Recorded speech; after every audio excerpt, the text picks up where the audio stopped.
représentants du système d'agence des Nations Unies, distingués invités, à vos titres et qualités respectifs. Au nom de l'association des victimes du Grand Kasaï et à mon nom personnel, nous vous présentons nos chaleureuses salutations à vous-même et à vos familles respectives. Qu'il nous soit permis de nous acquitter d'un agréable devoir, celui de remercier du fond de notre cœur tous nos partenaires, de loin ou de près, pour leur soutien et leur accompagnement dans le processus de la lutte contre l'impunité des crimes graves commis dans la région du Kasaï et celles relativement à leurs appuis faits aux victimes des événements de triste mémoire ayant secoué cette partie de la République. Nos remerciements le plus vif s'adressent-ils également au directeur général de la Société congolaise pour l'État des droits pour l'accompagnement des victimes de cette partie et sans oublier son implication personnelle sans laquelle ces assises n'auraient pas pu avoir lieu. Le présent forum de 2 jours qui s'ouvre à la date d'aujourd'hui devra logiquement servir de matière à réflexion aux uns et aux autres, de sorte que nous puissions capitaliser toutes les matières qui seront décortiquées, car la notion de droit de l'homme a dépassé les frontières des États. C'est au nom de l'internationalisation de la notion des droits de l'homme qui justifie effectivement votre présence dans ce forum. Et pour ce faire, parce que nous voulons tous lutter contre l'impunité des crimes graves commis en RDC, au Kasaï en particulier, qu'il faille rappeler qu'aucun pays au monde ne peut aspirer à la tolérance zéro si l'impunité aurait élu domicile dans cet État. Et pour promouvoir la paix dans le monde, en RDC et au Kasaï en particulier, il est impérieux que toutes les victimes des événements de triste mémoire obtiennent réparation et que les prétendus criminels subissent la rigueur de la loi, afin que plus rien ne soit comme avant. Je dis. Monsieur le directeur de la Société congolaise pour l'État de droit, Monsieur le président de l'Association des victimes du Grand Kasaï, chers collègues membres des agences des Nations Unies, distingués invités en vos titres et qualités respectifs, tout protocole respecté.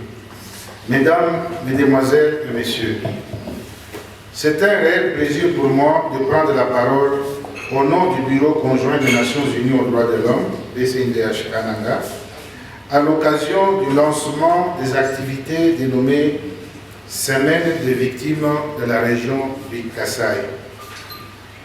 Qu'il me soit permis de féliciter les directeurs de la Société congolaise pour l'État de droit pour avoir organisé toutes ces activités qui ont officiellement commencé avant-hier le 8 mars 2021. Je voudrais par la même occasion exprimer au nom du directeur du Bureau conjoint des Nations Unies aux droits de l'homme toute la sympathie et la compassion du Bureau envers toutes les nombreuses victimes des graves violations dans l'espace Grand Kasaï et à travers elles toute la société civile dans toute sa diversité et à l'ensemble de la population du Kasaï central. En effet, nul n'ignore qu'en août 2016, suite au phénomène du Kamwena Sapu, la province du Kasaï central, jadis un havre de paix épargnée de toutes les violences qui ont déferlé sur la RDC depuis plus de 20 ans, la province du Kasaï central, disais-je, a subitement basculé dans une violence inouïe, particulièrement caractérisée par de graves violations des droits de l'homme et des droits internationaux humanitaires. Dans une durée de 15 mois, cette déflagration sociale a provoqué une crise humanitaire sans précédent qui a fortement ébranlé la conscience de la communauté internationale. Et comme par un effet de contagion, elle a touché toutes les provinces de l'espace Grand Kasaï. Notons que dans une région sortant d'une période de conflit comme le Kasaï central, il n'y a pas que des infrastructures à reconstruire. Il y a aussi toute la société qu'il faut rebâtir. Il faut pour cela refaire tous les liens sociaux déchirés par la violence et guérir la société des blessures morales, individuelles et collectives causées par de graves violations. C'est pourquoi il est important de réfléchir sur la nécessité de la gestion des souvenirs des atrocités du passé, parce que ces blessures individuelles et sociétales peuvent s'avérer profondément préjudiciables à l'état de droit que nous voulons mettre en place et peuvent être aussi source d'une déflagration sociale dans le futur. C'est dans ce contexte que s'inscrivent toutes les activités de cette série de réflexions que nous commençons aujourd'hui et que nous avons entamées depuis le lundi 8 mars 2021, dénommée Semaine des victimes. Les crimes commis dans le Kasaï central font partie de ce que nous appelons le patrimoine national des douleurs. Et ces crimes doivent de ce fait être préservés de l'oubli au nom du devoir de mémoire. À cet effet, les questions de la gestion et la sauvegarde de la mémoire collective font d'un intérêt soutenu des Nations Unies. Selon les principes des Nations Unies de lutte contre l'impunité, je cite, « La connaissance par un peuple de l'histoire de son oppression appartient à son patrimoine et comme tel doit être préservé par des mesures appropriées au nom du devoir de mémoire qui incombe à l'État, surtout si sa responsabilité est engagée, et de conserver les archives et les autres éléments de preuve. Ces mesures ont pour but de préserver de l'oubli la mémoire collective pour se prémunir contre le développement des thèses révisionnistes et négationnistes. Fin de citation. À cet effet, les Nations Unies ont toujours soutenu tout processus mémoriel dans le cadre de la justice transitionnelle. Selon la note d'orientation du secrétaire général des Nations Unies du 10 mars 2010, elles permettent aussi aux gouvernants d'élaborer le programme de gestion du passé bien adapté au contexte local et qui favorise l'appropriation par les victimes du programme qui en résulte. L'approche axée sur les droits de l'homme exige que ce programme ait comme objectif de mettre la victime au centre de toute action par sa participation significative. Soulignons que le rapport de mapping concernant les graves violations des droits de l'homme commises entre 1993 et 2003 sur le territoire de la République démocratique du Congo, publié en octobre 2010, le rapport de mapping, disais-je, met l'accent sur la nécessité de préserver les souvenirs des violations et trace le chemin pour un travail de mémoire en formulant des recommandations très précises. Qu'il me soit permis de rappeler que dans le cadre de son mandat, le Bureau conjoint des Nations Unies aux droits de l'homme a appuyé le gouvernement provincial du Kasaï central dans la conduite des consultations populaires organisées au mois d'août 2019. Ces consultations ont fait état d'une opinion partagée de la population du Kasaï central autour du travail de mémoire et de mémoriaux qu'il faut bâtir. Le Bureau conjoint des Nations Unies aux droits de l'homme a bon espoir que suite aux recommandations du rapport de consultation, une commission provinciale Vérité, Justice et Réconciliation verra bientôt le jour au Kasaï central et cette dernière pourra formuler des recommandations très précises sur un travail de mémoire bien adapté au contexte local.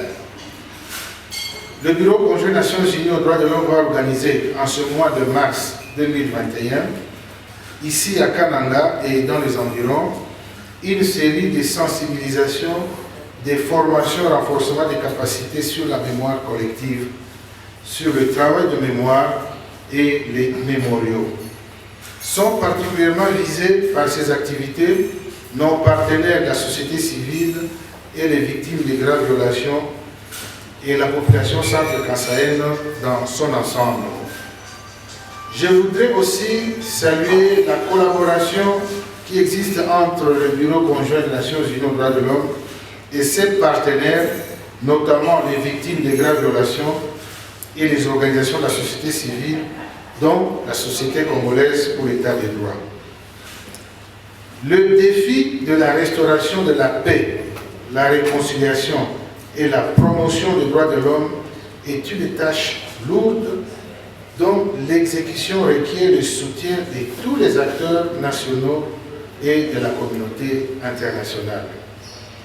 Cette expérience de travail de mémoire que nous allons faire ici au Kasaï est une première du genre et pour ce faire, l'on devra s'inspirer des expériences des autres communautés locales, notamment dans les provinces de l'Est de la RDC.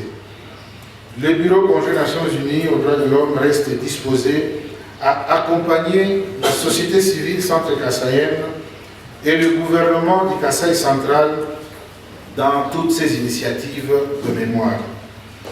Enfin, je formule le vœu de voir cette expérience du Kasaï central aller de l'avant et je vous prie de vous approprier ce processus en y apportant chacun sa contribution afin de permettre au Kasaï central de trouver le chemin de la paix, la justice et la cohabitation pacifique. Je vous remercie. Messieurs, mes chers frères, j'ai refusé de faire un discours par écrit. Pourquoi? Parce que je suis révolté. Révolté par le fait que il y a de nos frères, il y a de nos sœurs qui chaque jour se rappellent la tristesse. J'ai refusé de faire des discours. Je voudrais d'abord, avant toute chose, rendre grâce à Dieu, Père Tout-Puissant, parce que sans lui, ces assises n'auraient pas lieu. Et Dieu est miséricordieux. Nous devons absolument lui rendre grâce. Ensuite, je voudrais vous présenter mes chaleureuses salutations. En même temps, saluer votre présence massive en cette rencontre et vous exprimer ma profonde gratitude pour avoir répondu spontanément à notre invitation. Je disais que je n'ai pas fait un discours, mais je voudrais répondre à 3 questions qui constituent peut-être vos attentes. La première question, quelle est l'identité de la structure qui vous a invité? Deuxième question, pourquoi ces forums? Troisième question, comment nous allons le faire? Comment nous allons nous organiser? Je commence par la première question, la carte d'identité. Aujourd'hui, vous avez répondu à l'invitation de la Société congolaise pour l'état de droit. Il me semble que cette structure est la cadette des structures qui forment la société civile au Kasaï central. C'est votre cadette. Cette structure est née par deux motivations. La première motivation, c'est l'état de droit. Chaque jour, on parle de l'état de droit. Alors, on s'est dit que l'état de droit est devenu un slogan de marketing politique. Chaque fois qu'on arrive à des élections, eh bien, l'état de droit. Et nous avons décidé, nous, de travailler maintenant, pour que l'état de droit ne soit pas un simple slogan. Que l'état de droit soit vécu en réalité. En réalité. Et aussi, nous avons capitalisé l'expérience de nos 6 ans en tant que bâtonniers de l'ordre. Et nous avons compris que les leçons que nous avons capitalisées de notre expérience en tant que bâtonniers de l'ordre, nous pouvons mettre cette expérience au service de la société. Donc c'est la société congolaise, notre identité. Nous vous demandons de nous encadrer pour que nous bénéficions aussi de votre expérience. Après la carte d'identité, pourquoi ce forum? Pourquoi nous sommes venus? Mes chers frères et sœurs, je vous rappelle que le bilan le plus lourd des graves violations des droits de l'homme entre 2016 et 2018, c'est au mois de mars 2017. Tenez, le 8 mars, une centaine de miliciens a été exterminés comme des mouches à Bunkondé et enterrés derrière l'hôpital général de Bunkondé. Le 12 mars, ça sera quelques jours, le 12 mars, il y a eu l'assassinat des 2 experts onusiens, ainsi que les 4 accompagnants congolais. Du 14 au 15 mars, disais-je, il y a eu l'extermination des 3 Tchota à Nanza. Et il y a eu un génocide, presque un génocide. Et pour terminer, du 28 au 30 mars, il y a eu l'opération porte à porte à Nanza. Pillage, viol. Nos femmes ont été transformées en un espace collectif de viol. Nous comptons aujourd'hui une centaine de personnes disparues, des milliers de personnes mortes. Alors pourquoi nous devons nous taire? Et je vous informe que la MONUSCO est en train de partir. Donc si nous nous taisons, c'est qu'on nous comprend.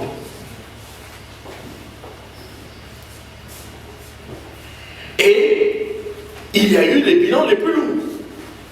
À Moulombodi, à Katoka, à Tchipidini, à Toumouloukou, eh bien, on ne doit pas se taire. L'intellectuel, parce que nous avons laissé cette situation aux étrangers, aux organismes, mais nous, le Fils, on m'a raconté une fois qu'une personne est venue pour faire une recherche au Kasaï. La personne a touché 40 000 $. Donc il y a aujourd'hui des personnes qui s'enrichissent sur le sang de nos frères. Et nous n'avons pas le temps de nous mettre ensemble, de discuter qui parlera de nous, qui parlera de nos victimes. Et aujourd'hui, voilà la dynamique qui se développe à l'est du pays. Il parle. Les rapports mapping datent des atrocités de 1993. Et il continue à parler.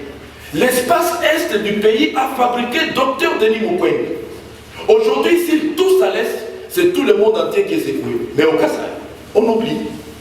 Voilà pourquoi nous avons dit, chers frères et sœurs, les professeurs d'université, les activistes des droits de l'homme, les victimes elles-mêmes, les avocats, les magistrats, eh bien venons, discutons, sortons des recommandations, qu'on entende notre voix. Voilà le pourquoi de cette activité. Enfin, comment nous allons le faire? Le professeur entrera dans le détail, je ne vais pas entrer dans le détail. Il y a 2 sessions. La session d'aujourd'hui concerne la lutte contre l'impunité. On va dérouler un certain nombre de programmes. Ensuite, la session de demain concernera la réparation. Comment réparer? Il y a plusieurs manières de réparer.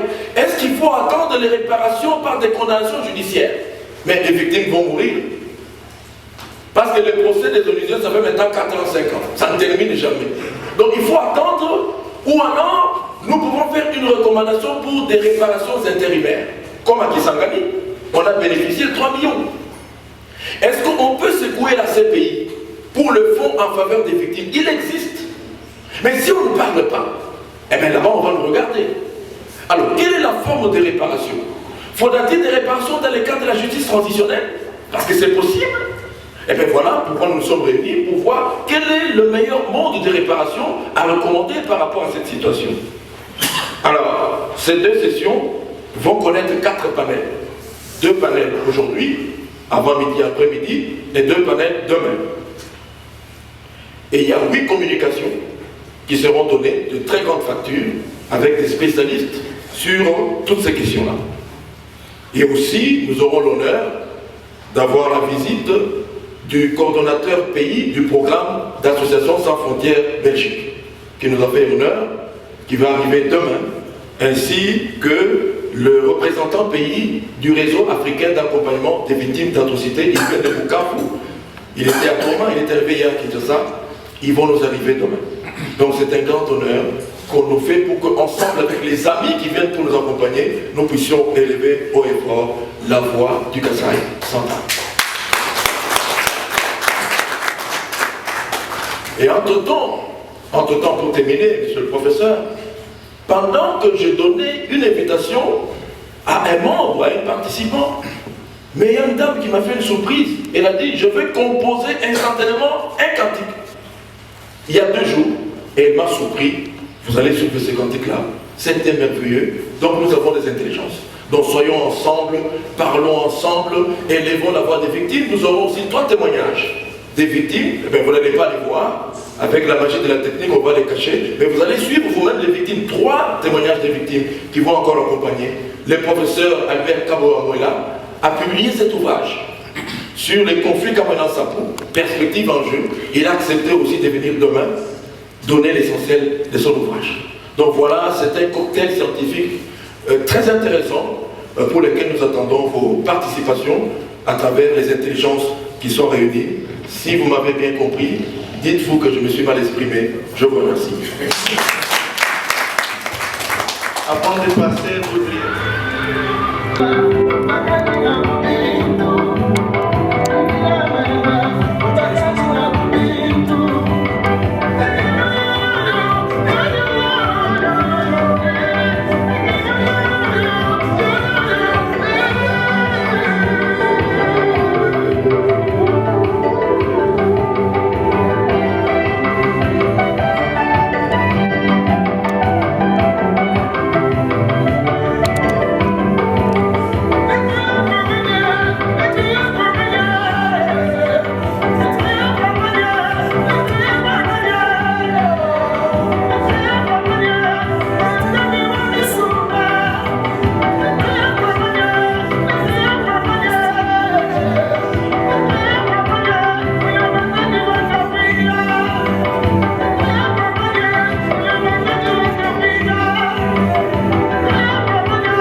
Messieurs les organisateurs,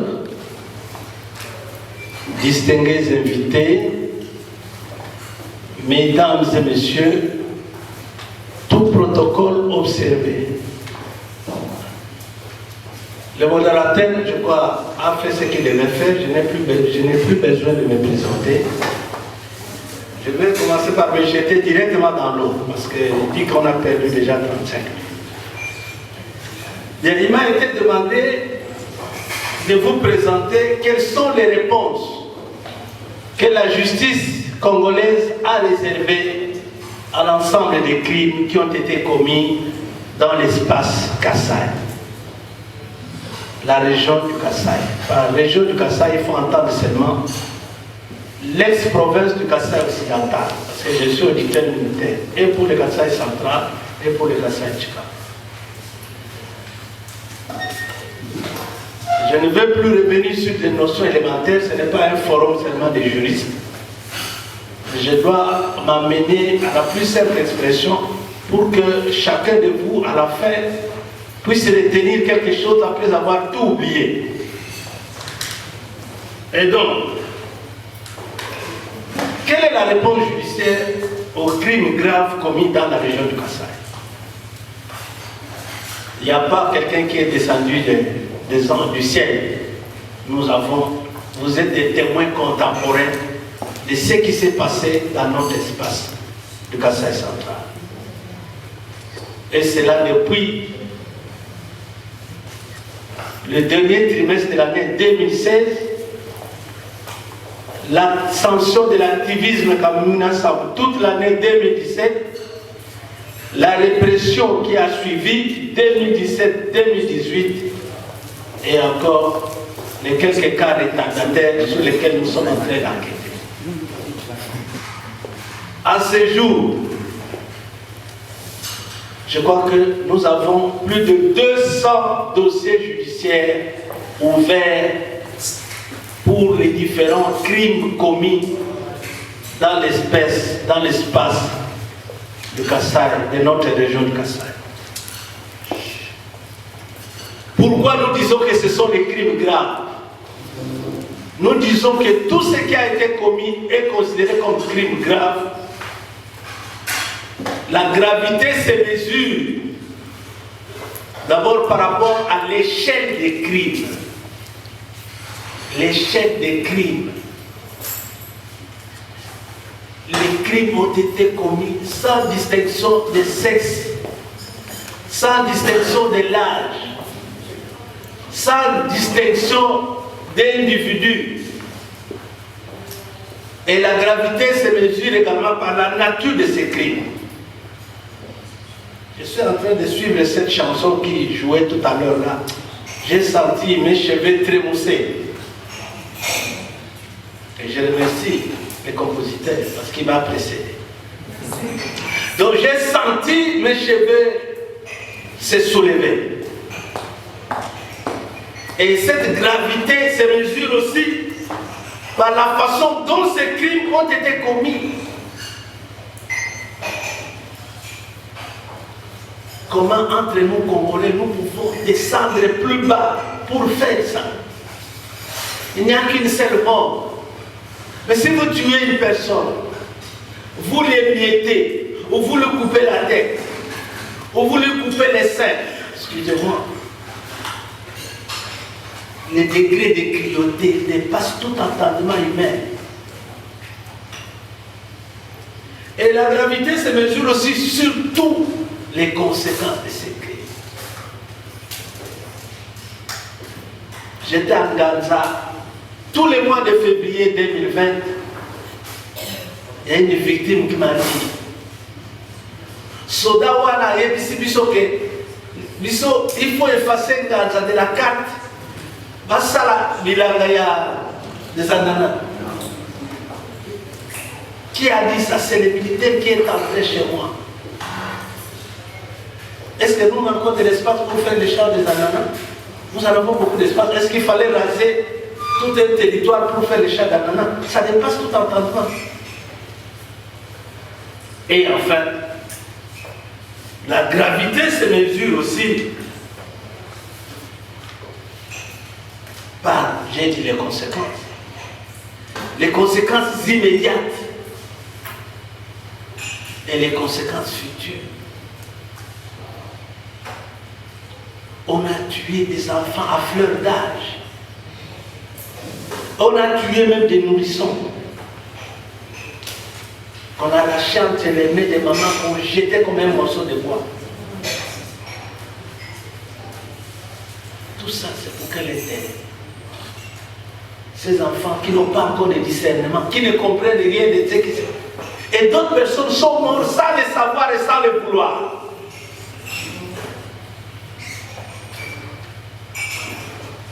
Et donc, pour arriver à vous donner la réponse judiciaire, nous avions adopté une stratégie d'enquête. Une stratégie d'enquête. Et nous avons retenu un certain nombre de principes qui avaient guidé cette stratégie d'enquête. Nous avons retenu la gravité de ces crimes comme première stratégie. Nous avons retenu le degré de responsabilité des auteurs. Et nous avons retenu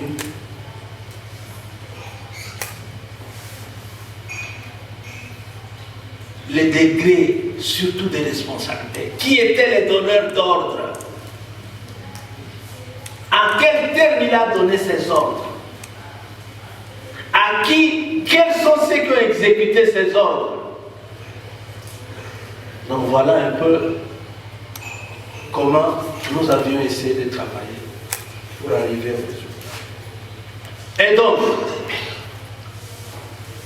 comme il est dit, la justice élève une nation.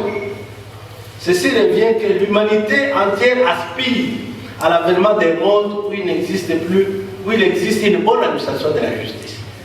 Et pour tous ces cas de crimes graves, la RDC doit donner une leçon au monde. Qu'il a une justice qui fonctionne. Et par conséquent, on doit punir les auteurs de ces crimes. Qui qu'ils soient, où qu'ils soient. Et je dois vous rassurer que la plupart de ces crimes, nous disons dans notre langage, ce sont des crimes imprescriptibles qui ne peuvent pas s'effacer avec le couloir du temps. Même s'ils sont partis, ils n'ont pas les deux pieds sur la terre. Ils vont, je ne sais pas, en dehors de notre pays, de notre continent, en dehors de la planète Terre. Mais si un jour ils doivent revenir et mettre les pieds, à tout moment, ils seront touchés. Donc les crimes graves, autrement appelés les crimes internationaux, sont une catégorie d'infractions dont leur perpétration inquiète l'humanité entière et requiert une sanction exemplaire. La réponse judiciaire, c'est la sanction exemplaire qui doit découler de l'examen de tous ces crimes. Nous avons des très beaux textes, différents textes de loi. J'ai déjà perdu 8 minutes, je regarde le monde. Et nous pouvons catégoriser l'ensemble de ces crimes graves en 4 groupes.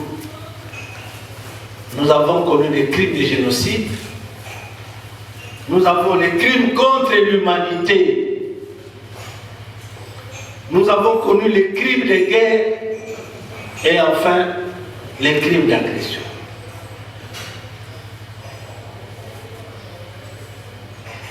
Donc, alors, quelle doit être, ou quelle est la réponse que la justice militaire congolaise réserve à tous ces crimes? J'ai dit en introduisant que nous avons ouvert plus de 200 dossiers dans notre espace du Kasaï. Et les dossiers phares, comme vous le savez, actuellement, c'est le dossier du meurtre des 2 experts. C'est une affaire qui a failli mettre tous les pays à genoux quand on a tué deux personnes. Fait-il de quelle couleur? Mais cette affaire a failli mettre les pays à genoux. Le dossier a commencé devant le tribunal militaire de garnison. Nous étions à 105e audience. Et comme on venait d'arrêter un colonel, le tribunal militaire n'est pas en mesure de juger un colonel. Le dossier est monté à la cour militaire. Je crois qu'à ce moment où nous sommes vers une soixantaine d'audiences déjà qui se tiennent et ça évolue bien. Bientôt, il y aura un jugement un arrêt qui va naître, qui va dérouler. Nous avons un autre dossier phare, l'affaire Moulombodi. Lorsque les miliciens, le 16 septembre, vont prendre l'aéroport de Nganza, l'aéroport de... Excusez-moi, Nganza, je suis très cher à Nganza. Et l'ordre était venu d'en haut qu'il fallait par tous les moyens récupérer l'aéroport. Et on a déployé des forces qui sont venues, qui ont commencé à poursuivre les miliciens qui venaient de tuer 2 éléments de la force aérienne, un élément de la RPA, et qui ont incendié la caserne anti-incendie, et dans leur fuite, ils se sont versés dans la cité sainte de Moulombodi. Et les militaires FARDC, ainsi que les policiers, ont commencé à poursuivre ces éléments. Comme ça, ils sont arrivés à Moulombodi. Ils ont fait ce qu'ils ont fait. Nous avons déjà terminé, j'ai l'honneur, le privilège de vous dire que l'enquête sur cette affaire Moulombodi est déjà terminée. Les dossiers, comme on a trouvé des officiers généraux, moi je m'arrête au colonel Foul. J'ai envoyé les dossiers à l'auditorat général. Je crois au moment où je vous parle, les dossiers est en voie d'être fixés devant la haute cour militaire. Parce que c'est là où on juge les généraux. Moi, je me suis complètement dessaisi de cette affaire, les dossiers au niveau de l'auditorat général, qui saisit la plus haute juridiction militaire, qui est le juge naturel des généraux. Je crois que bientôt, dans les heures ou les mois qui suivent, la haute cour militaire va terminer. C'est ça la preuve médico-légale. Dans un procès pénal, on ne peut pas avancer quand il n'y a pas de preuves. Nous avons essayé d'établir la relation entre toutes ces personnes et les autres membres biologiques qui sont en vie. On construit un mémorial à Tchissoukou. Le mémorial a commencé hier. Dès qu'il termine, nous allons prendre les restes de ces corps qu'on a exhumés, qui sont dans notre laboratoire à l'hôpital général. Nous irons inhumer dignement nos frères et sœurs de Tchissoukou. Et j'ai encore envoyé, comme il y a encore des généraux qui sont impliqués, pour cette affaire, j'ai déjà envoyé aussi à l'auditorat général pour saisir la haute cour.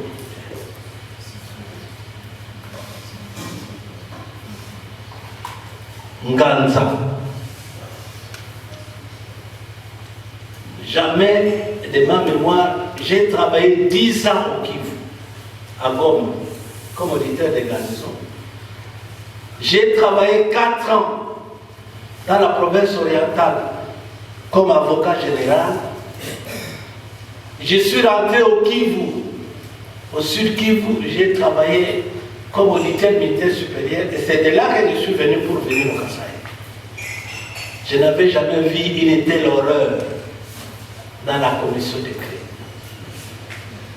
Et donc pour Nganza, j'étais obligé de fermer mon bureau à Kanangate pour aller m'installer à Nganza avec l'appui des partenaires que j'ai salués dans la salle, Maître Alain Duparchu qui nous ont soutenus, parce que l'État congolais toujours demande les résultats, mais il ne donne pas les moyens. Nous sommes allés nous installer à Nganza. J'ai fermé le bureau à Kanangate, nous tous à Nganza. On est resté à Nganza 1 mois avec l'appui des partenaires. Nous avons jour par jour interrogé 886 victimes. Et parfois, on n'arrivait pas à se retenir. Parce que quand la maman, une femme, vous donnez le récit de ce qu'il a vécu, il nous arrivait parfois de verser des larmes. On n'arrivait pas à comprendre. Par tel comportement et par tel geste, telle cruauté, quel est le résultat recherché? C'était pénible. Et donc, jour pour jour, nous avons entendu les 886 victimes. Je ne sais pas si c'est l'ensemble des victimes, mais l'œuvre humaine était parfaite. Mais moi, j'ai vu défiler devant moi pendant un mois 886 hommes, femmes et enfants. Nous avons fait notre travail de découpage et en tout et pour tout, jusqu'à preuve du contraire, nous avons réussi à tabler. Je ne dis pas que c'est ça, la justice n'est pas parfaite. J'ai 579 personnes qui ont dit avoir perdu les membres des femmes.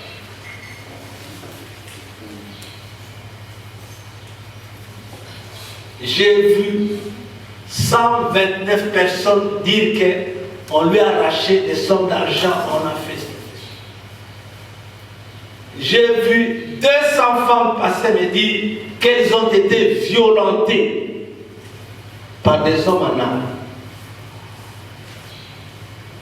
Nous avons clôturé le travail. Je venais de Kinshasa. Notre chef, l'ancien, n'est plus. Nous attendions encore qu'il y ait un nouveau chef qui nous donne une ligne de conduite. Mais comme cela tardait, je suis rentré. On vient de nommer un nouvel auditeur général. Il m'a demandé comme premier devoir, nous sommes déjà prêts à voir nous les dossiers de Nganza. Ça fait 2 semaines que j'ai commencé à coter les dossiers de Nganza. Je n'arrive même pas à terminer la cotation. Donc c'est un dossier volumineux. Et là encore, je suis porté à croire que la haute cour militaire finalement viendra s'installer définitivement ici, à Kananga, pour juger tous ces crimes. Faites-nous confiance. Ces crimes-là ne resteront pas impunis. Parce que ce sont des crimes qui ne peuvent pas s'effacer avec le gouvernement. Nous avons des procédures. Depuis hier, vous ne voyez pas assez de partenaires. Le tribunal militaire de garnison est à Kazumba pour juger également un autre cas. Le tribunal militaire de garnison était devenu de Luisa pour juger d'autres criminels. Le tribunal militaire de garnison à Tchikapa, à ce moment, je ne veux pas, est en train de juger d'autres criminels. Et donc, nous n'allons pas croiser les bras, nous fatiguer. La réponse judiciaire à tous ces crimes est sûre et certaine. Donc, que Dieu nous prête longue vie. Nous serons témoins de la répression de ces crimes. Nous verrons ces bourreaux que nous craignions autrefois parce qu'il avait des épaules galonnées ou parce qu'il était du grand détail ou comment. Ils vont défiler. Certains bourreaux, pour les besoins de la sécurité du pays, avaient été déplacés au son à Béni. Nous les avons identifiés, on les a interrogés. On attend que les procès commencent pour qu'on puisse les rapatrier. Vous les verrez des visus. Ah bon, tout ce qu'ils ont opéré dans les noirs sera exposé à la lumière du jour. Donc, rassurez-vous que nous n'avons pas croisé les bras. Plusieurs dossiers, l'État est ce qu'il est.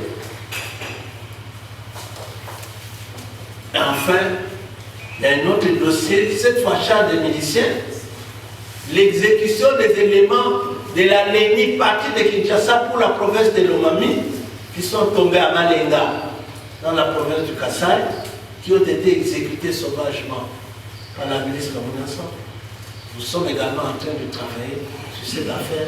Il nous reste quoi d'aller exhumer pour compter effectivement si dans la tombe il y a combien d'ossements correspondant à combien de personnes, pour que les membres des familles soient convaincus que réellement on a tué à telle date autant de personnes. Donc, je vois souvent des banderoles, des victimes des réclames de justice. C'est bon. C'est pour nous secouer un peu. Mais rassurez-vous que ces crimes ne resteront pas impunis.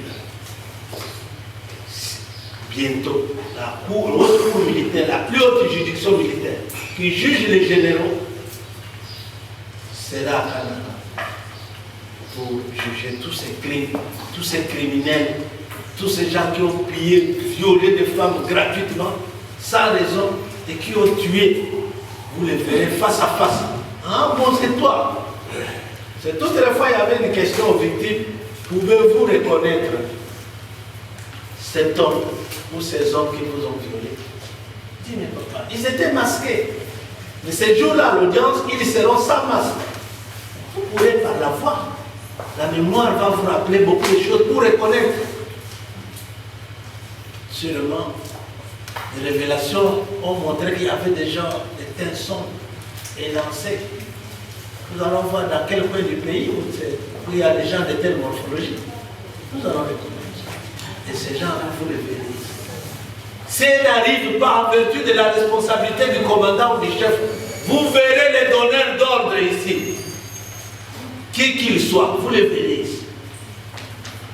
Donc, nous avons pu faire ce que nous avons fait. Et nous continuons à travailler, à fouiller, comme disait les laboureurs, fouiller, pêcher, ne laisser nulle place où la main n'est pas fermée dans nos sangs.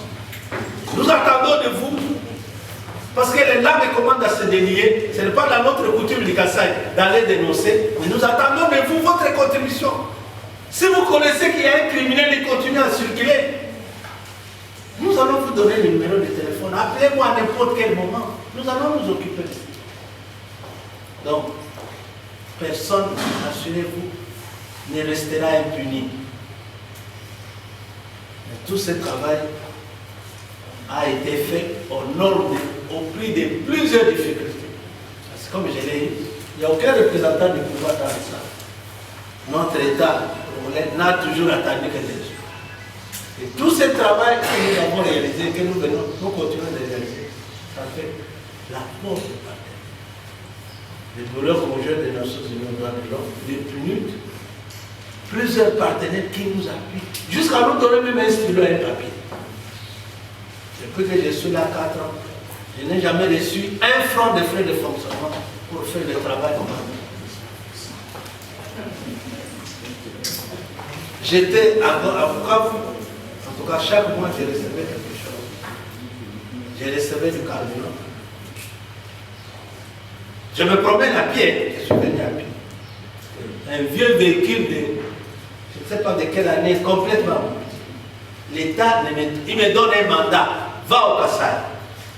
Au lieu de me dire, va au Kassai, voilà les moyens, l'État est toujours là. Si vous êtes placé à quelques sphères de ce pouvoir, vous pouvez porter fort notre écho. On nous donne des moyens, nous allons faire. Donc,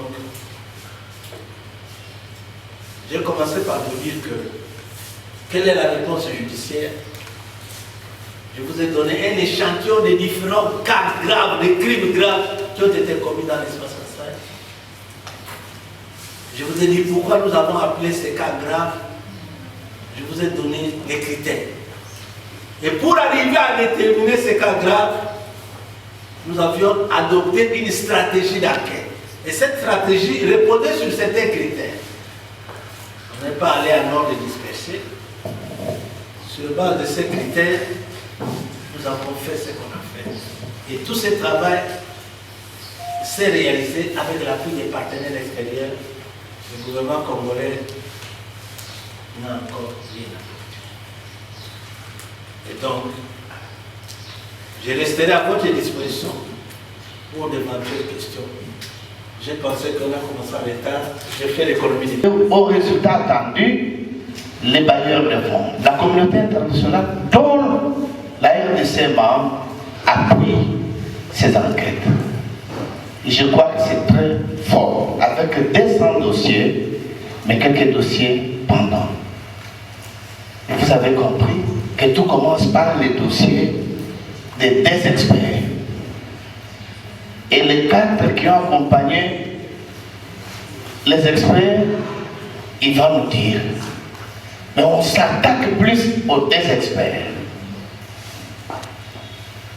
Mais il a besoin de notre contribution, la dénonciation.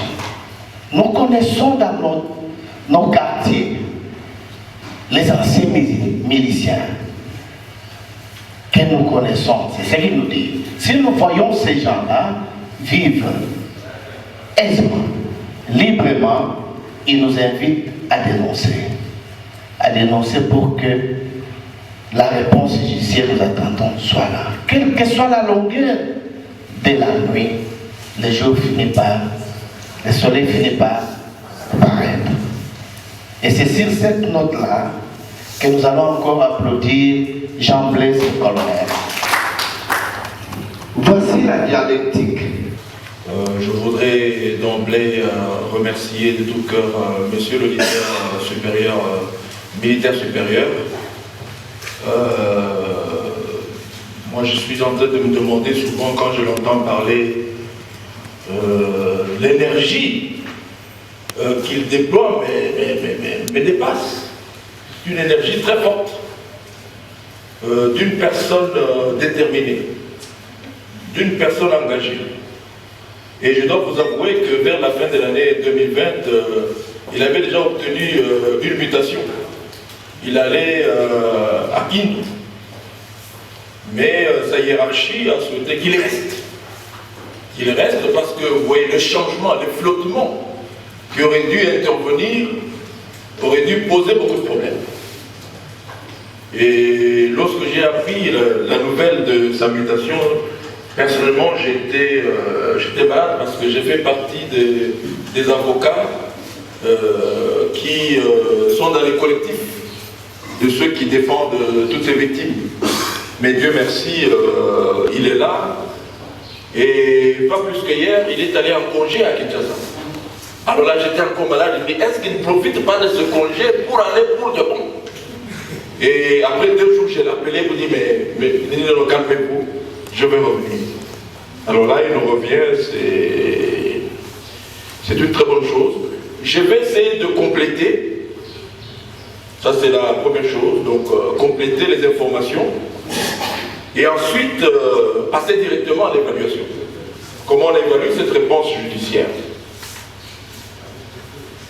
Alors, en ce qui concerne les compléments, parce qu'on vous a parlé en général de à peu près plus de 200 incidents, mais dans la stratégie dont M. Laïmès a parlé, on a retenu finalement 16 incidents prioritaires, selon les critères qui ont été énumérés tout à l'heure.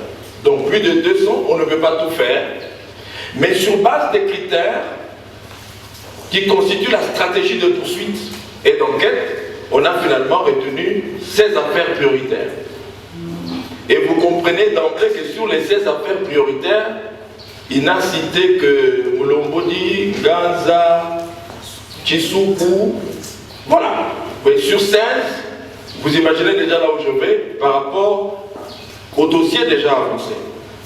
Mais le complément, c'est que, en ce qui concerne les dossiers qui sont déjà fixés devant les cours des tribunaux, en plus du dossier des experts, il y a un deuxième dossier qui passe au moment où je vous parle, c'est le dossier de Sumbu à Chachikumba. Donc au moment où je vous parle, le tribunal militaire de garnison se trouve à Komolomonche, en train de juger un des chefs miliciens qui a commis des dégâts terribles. C'est aussi à comptabiliser dans la réponse judiciaire, parce que sur ces incidents-là, nous avons aujourd'hui un dossier à la cour militaire et un dossier au tribunal militaire qui se passe aujourd'hui. Donc je suis encore avocat des victimes, donc dès qu'on se sépare demain, peut-être que dans la soirée ou le lendemain, je suis obligé d'aller rapidement pour le Monchi pour intégrer mon équipe du collectif qui a déjà avancé. Alors, pour ce qui concerne les dossiers des experts, un autre complément, le professeur l'a dit, on a toujours parlé des 2 experts. J'ai dit, pourquoi on parle toujours des 2 experts? Il y a des accompagnants congolais qui ne sont pas partis d'eux-mêmes. On les a sollicités dans un contrat de transport. ou un contrat d'interprétation. Venez aller interpréter, venez nous transporter. Il n'y a rien. Mais je vous dis ce qui se passe. Par rapport aux accompagnants congolais, je suis l'avocat des familles victimes. Alors, qu'est-ce qui s'est fait? Alors qu'on a découvert les corps de Zaïda Catalan et Michael Cha, mais les autres 4 accompagnants congolais, c'était difficile de les retrouver. On en a retrouvé apparemment 2. Mais maintenant, comment on a trouvé les catchs? Comment associer la personne ou les catchs? Alors on a fait des prélèvements, des éléments pour des tests ADN. On a envoyé ces éléments au laboratoire du FBI à New York. Et ça fait maintenant 2-3 ans, les résultats ne viennent jamais. Alors donc, ça pose un problème. S'il interpelle l'État congolais, je vais revenir. L'expertise médico-légale, il n'y en a pas. Donc pour faire ces tests-là, et une fois j'étais à Kinshasa, j'ai rencontré M. Andrew, l'ambassadeur, le conseiller politique de l'ambassade des États-Unis. Je lui pose ces questions. Mais il me dit, M. Kampala, c'est bien, mais le FBI n'a pas seulement le dossier des Congolais. Le FBI gère le monde entier. Donc ça pose des problèmes. Mais entre-temps, nous avons, pour encourager les familles, parce que je me dis, quel est le sentiment qu'on aura si le dossier des 2 experts se termine et les 4 accompagnants congolais n'obtiennent pas justice? On a quel sentiment? Alors c'est ainsi que dans la formule, à notre niveau, nous avons introduit, parce que jusqu'à preuve du contraire, on considère que les 4 accompagnants congolais avaient fui, ils sont en vie, ils se cachent. Mais ils se cachent, mais on n'a plus de leurs nouvelles. C'est ainsi que je vous informe que nous avons saisi le tribunal de paix depuis la semaine passée. Mon cabinet a avancé des fonds parce que ce sont des personnes, des gens qui n'ont pas de moyens pour obtenir un jugement déclaratif de décès de ces 4 accompagnants congolais. On va les transmettre auprès de M. l'AMS. Comme ça, en ce moment, au même moment que le dossier des aides à se poursuit, qu'on fixe aussi les dossiers des 4 accompagnants congolais. Et que ces personnes se constituent partie civile. Et qu'on entende dans ces procès la voix des victimes. Donc ça, c'est un complément pour le dossier des experts onusiens. Un autre complément, c'est que, évidemment, l'AMS a raison, on va vers la fin, il reste les devoirs suivants. Il faut exploiter les rapports de l'Institut suédois qui a effectué les analyses sous les pièces du dossier, les mèches de cheveux, les Zaïda Catalan, les rapports des FBI. Il reste aussi l'exploitation des relevés téléphoniques, ça a commencé hier, avec les relevés des Jean Bosco. Il faut aussi faire des projections de l'analyse d'une vidéo. Il y a une vidéo, la vidéo d'exécution, il faut qu'on analyse ça. Il y a aussi les débats sur les rapports des experts et les acoustiques. Donc ce sont les devoirs qui restent. C'est pour compléter la MS pour dire que vraiment on est en voie d'aller vers la fin de ce dossier. Je ne reviens pas sur l'affaire Malenga. Il y a aussi une affaire très importante, Banamoura. L'affaire Banamoura, c'est l'affaire de l'esclavage sexuel des femmes et des filles à Tchikapa. Et l'AMS ne me l'a pas dit. Il a déjà été à Tchikapa. Il a fait des enquêtes dernièrement, au mois d'août. Il a auditionné 51 victimes qui ont été enlevées, systématiquement violées. J'ai été avec lui pour assister ces victimes. Mais la difficulté, je vais y revenir, c'est que parmi les bourreaux, il y a un député provincial. Alors, le député provincial, l'Assemblée provinciale ne veut pas lever les humilités. Ben, ça pose un problème. Donc, et les députés étaient venus à la conférence sur Bakonkengue ici. Il était venu ici. Alors, quand il est venu ici, j'ai fait sortir un document pour dire que le gars qui est ici à Ghana. Nous demandons au président de l'Assemblée provinciale, quand il est en train d'élever les victimes, mais ça ne s'élève jamais. Il y a même eu une confrontation entre les victimes et le fameux député. Moi, j'étais à la confrontation. Je ne vous révèle pas les secrets de la confrontation. Il y a l'affaire Katoka, des viols, parce que je vois la maman en représentation de victimes de Katoka. Il y a eu des femmes violées à Katoka, parce que Katoka, c'est pratiquement le prolongement des Gaza. Les personnes qui fuyaient Gaza allaient à Katoka, et on les a poursuivis jusqu'à Katoka. Mais ça pose un problème. Alors comment on va faire justice en Gaza? Mais le prolongement des Katoka, alors il y a des dossiers